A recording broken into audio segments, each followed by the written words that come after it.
My name is Leslie Tucker Jenison. I'm from San Antonio, Texas. I'm originally from the Midwest. I grew up in Kansas. I've lived in San Antonio for about a little over 27 years. I've been making quilts since the late 70s, but I almost don't want to count that first era because by profession I'm a registered nurse and I work full-time, taught part-time for many years. So quilting was always on the back burner until we moved to Texas. And probably around 2000, I'd say, is when I became really more what I would consider a full-time studio artist.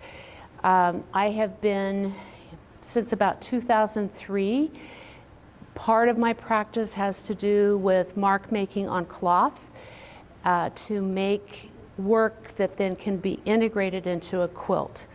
And so that for a long time has been an important part of my practice.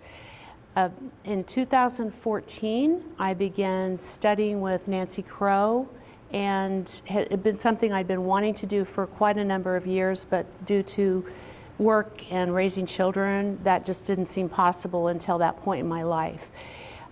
When I began to study with Nancy, it really shifted my practice radically.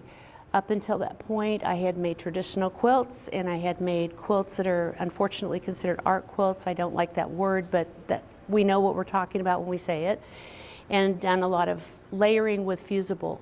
When I began to study with Nancy, how it altered my practice was that I started regarding this tool, the rotary cutter, instead of it to be pushed against a ruler, I began to view this tool as a paintbrush or a pencil. And when that happened to me, everything changed. I felt like it was an opportunity to draw lines that were from my hand and looked like my hand, and that became a really important part of the making. This quilt behind me is the 9th in a series that I began early 2022. I was developing a body of work for presentation at an advanced workshop called Master Composition. We were to show up with a new body of work and present it to Nancy. And I struggled and struggled about what that was going to be. And it was, COVID, coming off COVID, what's going on in the world. And I started making work and didn't even know what it was about. And we, in that interim, purchased a property out in the Texas Hill Country. We were doing a lot of wandering around, aimless wandering in wild, undeveloped territory. And I started seeing all these shapes in the Texas limestone and the Balcones Escarpment. It's a fault line that runs just west of San Antonio and Austin.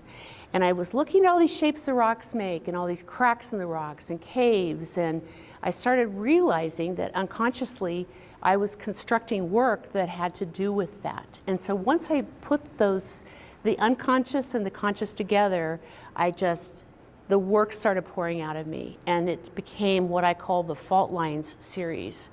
And for me, this endless fascination with pressure put upon objects, whether it's a natural surface or an architectural structure, I've been obsessed with that forever, and I have this whole grouping of photographs that are cracks in streets, cracks on rocks, you name it, I've got it.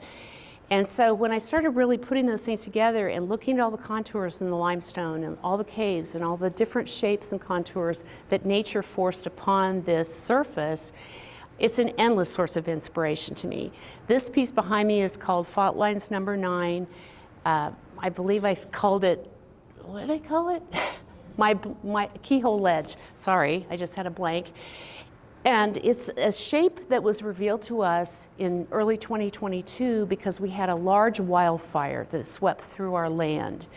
And it's sad, it's sort of one of those beautiful, terrible things because the land needed the fire to happen. We'd been wanting to burn, but we couldn't because of the drought, ironically. So all these things were burned away and revealing these new contours in the land.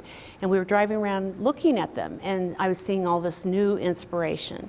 So for me, this part of the process is always dyeing or printing my own cloth, which this is. And this particular piece is a second in working from a painted collage. And I took the painted collage that I'd created and I enlarged it into this quilt. And it's a way I work. It's not the only way I work, but that's how this came to be. I'm still deep into this series. I've got many more pieces I want to create as a result of all this information, and I'm just thrilled to do this deep dive into it. It's really exciting.